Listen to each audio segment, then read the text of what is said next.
بسم اللہ الرحمن الرحیم۔ صرف 5 منٹ کا مدرسہ قرآن و حدیث کی روشنی میں 294واں دن 24 شوال المکرم۔ نمبر 1، اسلامی تاریخ۔ حضرت زینب بنت رسول اللہ صلی اللہ علیہ وسلم۔ حضرت زینب رضی اللہ عنہا حضور صلی اللہ علیہ وسلم کی سب سے بڑی صاحبزادی تھی۔ وہ نبوت سے 10 سال پہلے حضرت خدیجہ رضی اللہ عنہا سے پیدا ہوئی۔ انہوں نے رسول اللہ صلی اللہ علیہ وسلم کی دعوت کے شروع زمانے ہی میں اسلام قبول کر لیا۔ ان کا نکاح خالہ زاد بھائی ابو العاص بن ربی سے ہوا۔ وہ ان کے اسلام نہ لانے کی وجہ سے ہجرت نہ کر سکی۔ غزوہ بدر میں کفار مکہ کے ساتھ یہ بھی قیدی بنائے گئے۔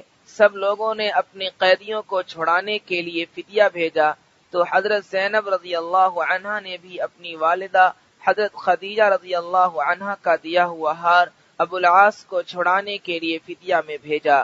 جب اس ہار پر رسول اللہ صلی اللہ علیہ وسلم کی نظر پڑی تو حضرت خدیجہ رضی اللہ عنہا کی یاد اور ان کی محبت کی وجہ سے آنکھوں سے آنسو جاری ہو گئے۔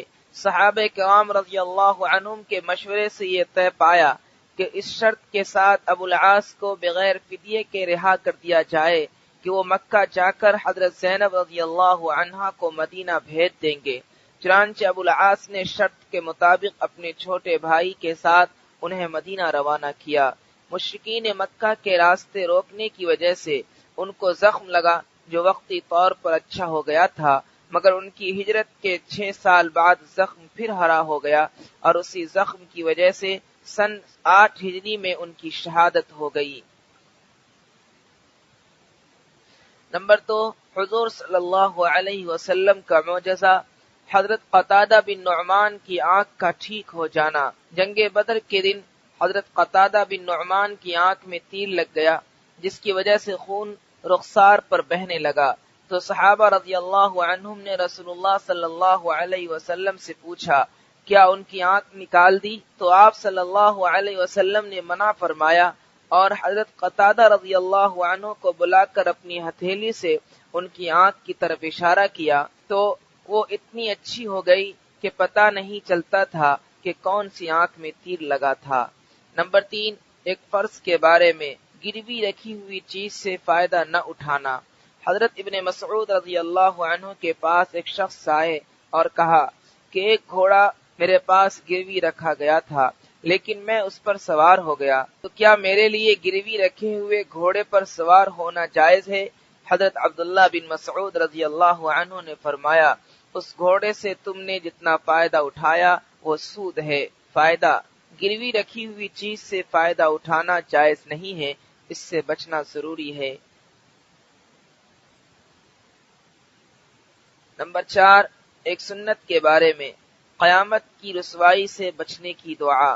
قیامت کے دن ذلت و رسوائی سے بچنے کے لیے اس دعا کا اہتمام کرنا چاہیے۔ ربنا وآتنا ما وعدتنا على رسلك ولا تخزنا يوم القیامت انك لا تخلف المیعاد۔ ترجمہ، اے ہمارے پروردگار، آپ نے جو اپنے رسولوں سے وعدہ کیا ہے وہ ہمیں عطا فرمائیے اور قیامت کے دن ہمیں رسوا نہ کیجیے، بے شک آپ وعدہ خلافی نہیں کرتے۔ نمبر 5، ایک اہم عمل کی فضیلت، کھانے کے بعد شکر ادا کرنا۔ رسول اللہ صلی اللہ علیہ وسلم نے فرمایا کھانا کھا کر جو اللہ کا شکر ادا کرتا ہے وہ نفل روزہ رکھ کر صبر کرنے والوں کے برابر ہے۔ نمبر 6، ایک گناہ کے بارے میں، کفر کرنے والے ناکام ہوں گے۔ قرآن میں اللہ تعالیٰ فرماتا ہے بے شک جو لوگ کافر ہو گئے دوسروں کو بھی اللہ کے راستے سے روکا اور ہدایت ظاہر ہونے کے بعد اللہ کے رسول کی مخالفت کی تو یہ لوگ اللہ کے دین کو ذرا بھی نقصان نہیں پہنچا سکیں گے اور اللہ تعالیٰ ان کے تمام اعمال کو برباد کر دے گا۔ نمبر 7، دنیا کے بارے میں، لوگوں کی کنجوسی۔ قرآن میں اللہ تعالیٰ فرماتا ہے سن لو تم ایسے ہو کہ جب تم کو اللہ کی راہ میں خرچ کرنے کے لیے بلایا جاتا ہے تم میں سے بعض لوگ بخل کرتے ہیں اور جو شخص کنجوسی کرتا ہے تو حقیقت میں اپنے ہی لیے کنجوسی کرتا ہے۔